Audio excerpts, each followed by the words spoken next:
नमस्कार, मेरे इस वीडियो में आपका स्वागत है।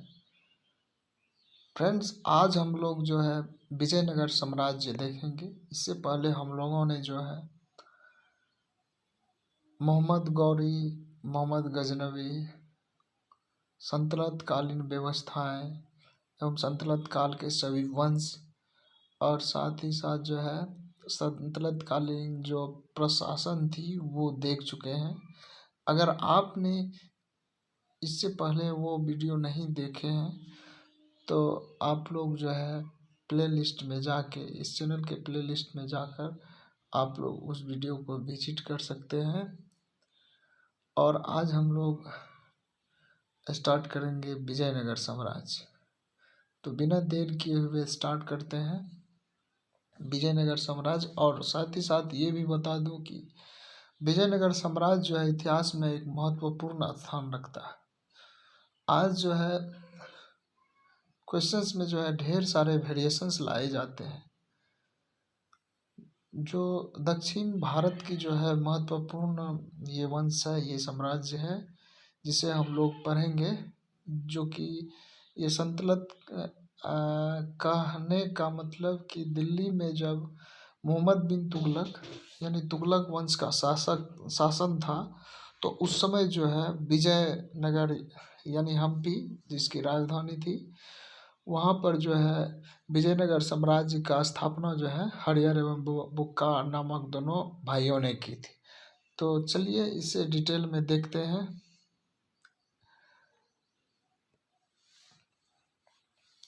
विजयनगर साम्राज्य का स्थापना 1336 में जो है हरिहर एवं बुक्का नामक दो भाइयों ने की थी, जो 5 भाइयों के परिवार के अंग थे। विजयनगर का शाब्दिक अर्थ है विजय मतलब जीत होता है। विजयनगर यानी विजय वाला शहर, यानी जीत का शहर।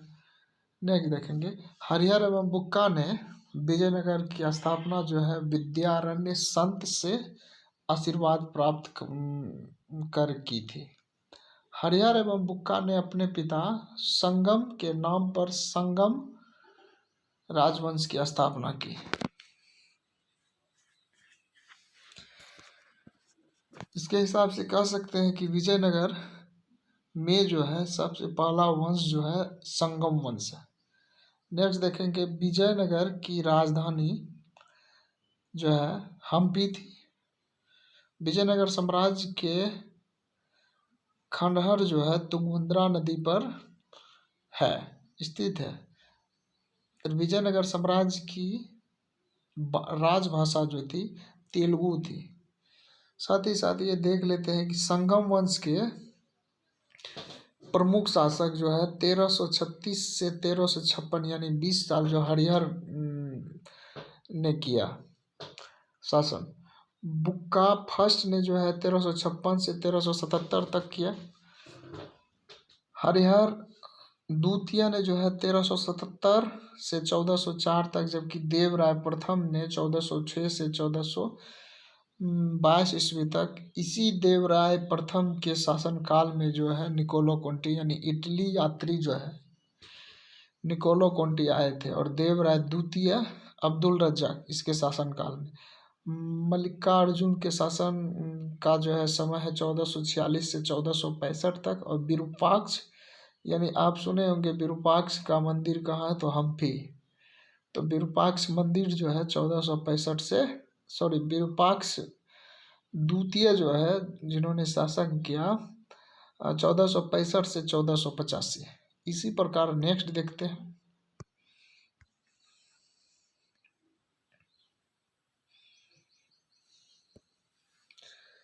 हरिहर एवं बुक्का जो है दोनों भाई वारंगल के काकतीय शासक प्रताप रुद्र देव के सामंत थे, उसी के अंडर में थे। विजयनगर साम्राज्य का क्रमशः वंशों ने जो शासन किया वो इस प्रकार है संगम, सुलूब, तुलुब और अराबिडू। इसे ऐसे एक ट्रिक से याद कर सकते हैं SST ऐसे हम लोग एक तो सब्जेक्ट होता है ना हम लोगों का SST। एक एस से जो है संगम वंश, दूसरा से सुलू, टी से तुलु और ए से अरावेडू। इस तरह आसानी से याद कर सकते हैं आप लोग। फिर नेक्स्ट चलते हैं। बुक्का प्रथम प्रथम ने वेद मार्ग प्रतिष्ठापक की उपाधि धारण की। हरिहर द्वितीय ने संगम शासकों में सबसे पहले महाधिराज की उपाधि धारण की। इटली यात्री जो है निकोलो कोंटी विजयनगर की यात्रा पर देवराय प्रथम के शासन काल में आया। देवराय प्रथम ने तुंगभद्रा नदी पर एक बांध बनवाया ताकि जल की कमी को दूर करने के लिए नगर में नहरें ला सके। सिंचाई के लिए उन्होंने हरिद्र नदी पर भी बांध बनवाया। नेक्स्ट देखते हैं। संगम वंश का जो है प्रतापी राजा देवराय द्वितीय था। इसे इमाडी देव राय की उपाधि किया उन्हें कहा जाता है इमाडी देवराय, यानी देवराय द्वितीय को इमाडी देवराय। इस प्रकार नेक्स्ट चलते हैं हम लोग।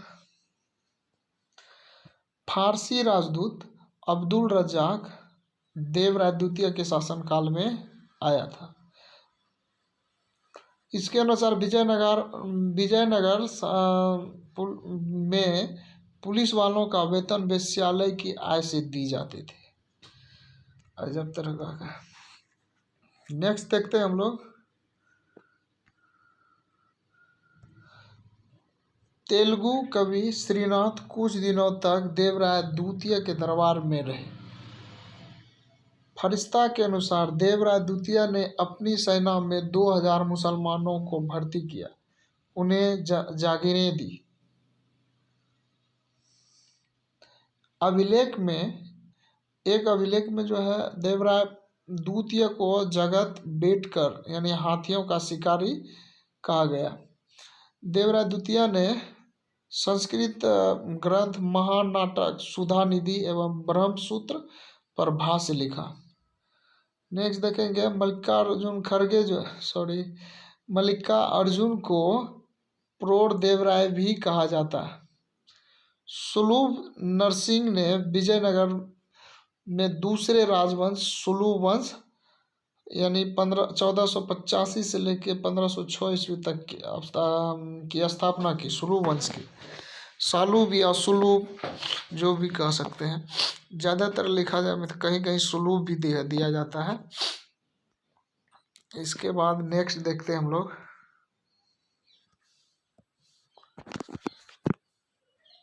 सुलु वंश के बाद विजयनगर पर तुलु वंश का शासन स्थापित हुआ। तुलु वंश 1505 से 1565 यानी 1565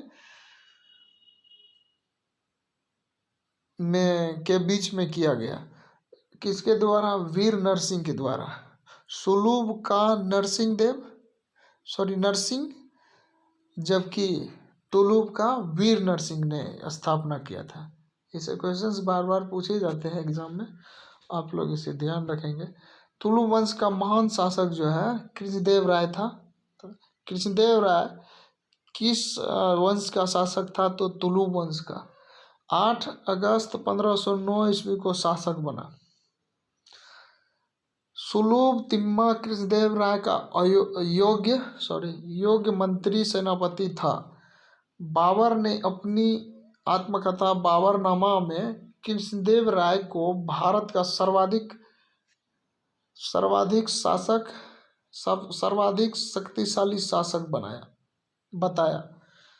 देव राय के शासनकाल में पुर्तगाली यात्री डोमिंगो गोस पायस विजयनगर आया था। नेक्स्ट देखेंगे। कृष्णदेव राय के दरबार में तेलुगु साहित्य के 8 सर्वश्रेष्ठ कवि रहते थे, जिन्हें अष्ट दिग्गज कहा जाता है। उसके शासनकाल को तेलुगु साहित्य का क्लासिक युग कहा जाता है। कृष्णदेव राय ने तेलुगु में अमुक्त माल्यदा एवं संस्कृत में जाम्बवती कल्याणम की रचना की। इसे ध्यान रखेंगे क्योंकि कृष्णदेव राय जो है एक महत्वपूर्ण शासक है दक्षिण भारत का, तो इसे ध्यान रखेंगे। नेक्स्ट देखेंगे पांडुरंग महात्म्य की रचना तेनालीरामन रामकृष्ण ने की थी।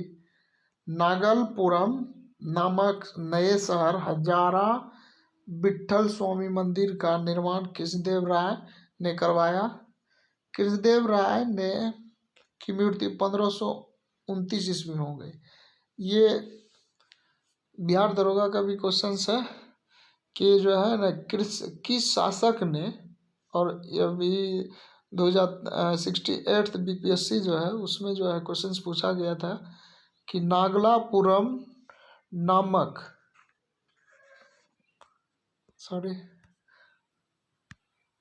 नागलापुरम नामक कौन सा नगर जो है किस शासक ने अपने माँ के नाम पर बसाया, तो कृष्णदेव राय। नेक्स्ट देखेंगे कृष्णदेव राय ने आंध्र भोज, अभिनव भोज, आंध्र पितामह आदि उपाधि धारण की। तुलु वंश का अंतिम शासक सदाशिव था। ये नेक्स्ट देखते हैं राक्षसी टंगरी या तालीकोटा या बन्नीहट्टी का युद्ध 23 जनवरी 1565 ईस्वी में, यानी ये तालीकोटा का युद्ध 1565 ईस्वी में हुआ है। इसको जो है राक्षसी टंगरी एवं बन्नीहट्टी का भी युद्ध कहते हैं। इसी युद्ध के कारण विजयनगर साम्राज्य का पतन हुआ।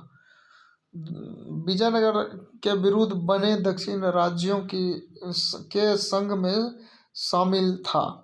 बीजापुर था, अहमदनगर, गोलकुंडा और बिदर था। इस संयुक्त मोर्चे का नेतृत्व जो है अली आदिल शाह या कहीं कहीं पर देखे होंगे यूसुफ आदिल शाह भी रहता है। तालीकोटा के प्रथम युद्ध में विजयनगर का नेतृत्व राम राय ने किया था। ये इम्पोर्टेंट है। विजयनगर के राजाओं और बहमनी के सुल्तानों के हित में अलग अलग क्षेत्रों में आपस टकराते थे। तुंगभद्रा के दोआब में, कृष्णा गोदावरी के कछार में और मराठावाड़ा प्रदेश में। तालीकोटा युद्ध के बाद सदाशिव ने तिरुमल के सहयोग से पेनुकुंडा को राजधानी बनाकर शासन करना प्रारंभ किया। नेक्स्ट देखते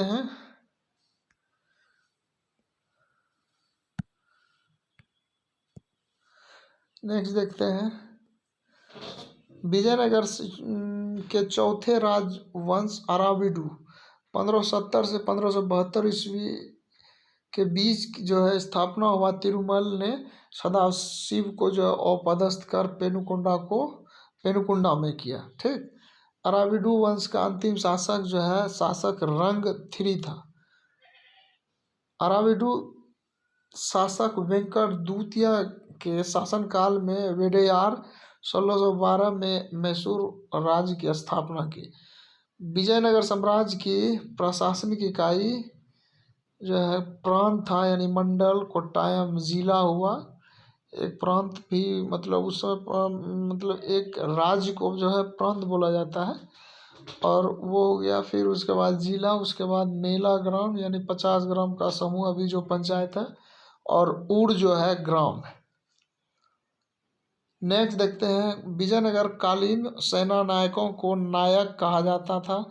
ये वस्तुतः भूसामंत थे जिन्हें राजा वेतन के बदले अथवा उनकी अधीनस्थ सेना के रखरखाव के लिए विशेष भूखंड देता था, जो अम्रम कहलाता था। इस प्रकार देखेंगे। नेक्स्ट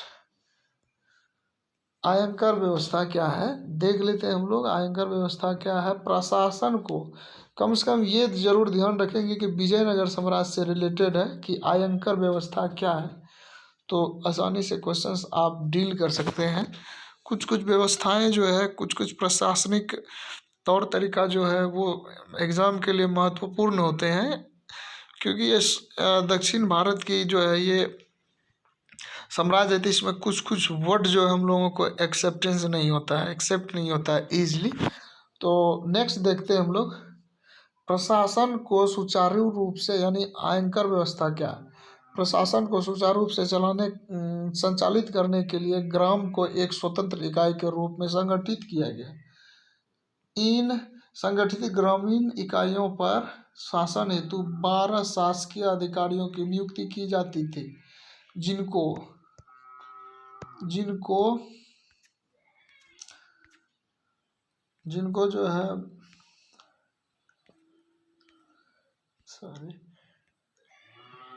जो है सामूहिक रूप से आयकर कहा जाता है, और ये अवैतनिक होते थे, जिससे पैसा बगैर वेतन का, बिना सैलरी का होते थे।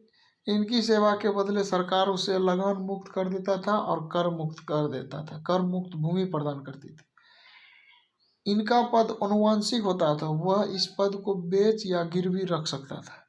ग्राम स्तर की कोई भी संपत्ति इन अधिकारियों की हदायत के बगैर न तो बेची जा सकती है और न ही दान में दिया जा सकता है। नेक्स्ट देखते हैं, एक सेकंड सर,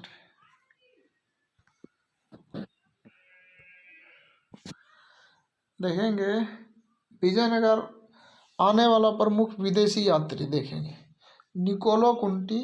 निकोलो कोंटी जो है इटली यात्री है। 1420 में देवराय प्रथम में के शासनकाल में है। अब्दुल रज्जाक दो फारस यात्री है ईरान का, 1442 में आया और देवराय द्वितीय के शासनकाल में। तो अब्दुल रज्जाक द्वितीय सिर्फ याद करेंगे आप, ताकि जो है देवराय प्रथम में तो निकोलो कोंटी है जो इटली का निवासी था, और अब्दुल रज्जाक द्वितीय जैसे ही सोचेंगे तो देवराय द्वितीय याद रहेगा इजली। नूनीज पुर्तगाल यात्री है जो 1535 में अच्युतान राय के शासनकाल में आया, और जो है डोमिगो पायस पुर्तगाल का यात्री ही है जो कृष्णदेव राय के शासनकाल में, और बारबोसा कृष्णदेव के राय के शासनकाल में आया। इस प्रकार नेक्स्ट देखेंगे, कर्णिका नामक आयकर के पास जब जमीन के क्रय विक्रय संबंधी समस्त दस्तावेज होते थे। विजयनगर साम्राज्य की आय का सबसे बड़ा स्रोत लगान था। भू राजस्व का दर जो है 1/6 था। यानी अगर हम लोग याद करें, रिकॉल करें, तो संतलत काल का भू राजस्व दर क्या था? संतलत काल का भू राजस्व दर क्या था? मोटा मोटी एक सेकंड, संतलत काल का जो है भू राजस्व दर जो है 1/2 था, और कृष्णदेव राय कहें या तो विजयनगर साम्राज्य का तो 1/6 था, 1/6 भाग। ठीक, नेक्स्ट देखेंगे, उस समय जो है विवाह कर वर और वधु दोनों से लिया जाता, लेकिन विधवा से विवाह करने वालों को इस कर से मुक्त रखा है। नेक्स्ट देखेंगे, वेरी वेरी वेरी इंपॉर्टेंट जो है ये पॉइंट है, एक शब्द है, इस शब्द को बार बार एग्जाम में पूछा, उम्बली ग्राम में विशेष सेवाओं के बदले दी जाने वाली लगान मुक्त भूमि का भूधारण पद्धति है। उम्बली रतकोरगे कुट्टगी,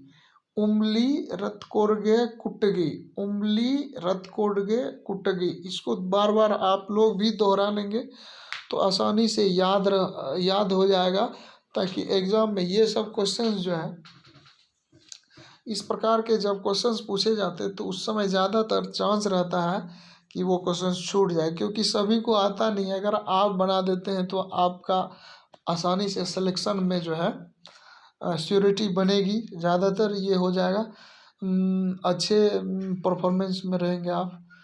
तो उम्बली जो है ग्राम में विशेष सेवाओं के बदले दी जाने वाली लगान मुक्त भूमि की भूधारण पद्धति, जबकि रक्त कोडगे जो है युद्ध में शौर्य, यानी जब सेना में शहीद होता है तो उस समय जब भूमि उनको दिया था रक्त कोडगे, रक्त सोचेंगे, रक्त कोडगे यानी भूमि को रक्त जब देता तो उस समय रक्त कोरगे कोर्गे व्यवस्था कहा जाता था। ठीक। कुड्डगी, कुड्डगी जो है ब्राह्मण या मंदिर या बहुत बड़े भूस्वामी जो होते थे, वो अगर स्वयं कृषि नहीं करते थे तो किसानों को जो है न पट्टे पे दे दिया करते थे। ऐसी भूमि को कुड्डगी कहा जाता है। नेक्स्ट देखते हैं हम लोग, वे कृषि मजदूर जो भूमि के क्रय विक्रय के साथ ही हस्तांतरित हो जाते थे, कुडी कहलाते थे। कुडी। विजयनगर का सैन्य विभाग कदाचार कहलाता था। विजयनगर का सैन्य विभाग कदाचार कहलाता था। इस प्रकार का उच्च अधिकारी दंडानायक या सेनापति होता था। टकसाल विभाग का जोरी खाना कहा जाता था। चेट्टियों की तरह व्यापार में निपुण दस्तकार वर्ग के लोगों को वीर पंजाल कहा जाता था। नेक्स्ट देखते हैं, बस ये जो है विजयनगर साम्राज्य में नेक्स्ट जो है उसके बारे में पढ़ेंगे, लेकिन अभी बस लास्ट बचा है। उत्तर भारत से दक्षिण भारत में आकर बसे लोग को बरवा कहा जाता था। विजयनगर में जो है दास प्रथा प्रचलित थी। दास प्रथा पर मनुष्य के क्रय विक्रय को वेश्भग कहा जाता। मंदिरों में रहने वाली स्त्रियों को देवदासी कहा जाता है था। इनकी आजीविका के लिए जो है भूमि या नियमित वेतन दिया जाता था। विजयनगर की मुद्रा पेगोडा और बहमनी राज की मुद्रा। इसी के साथ धन्यवाद।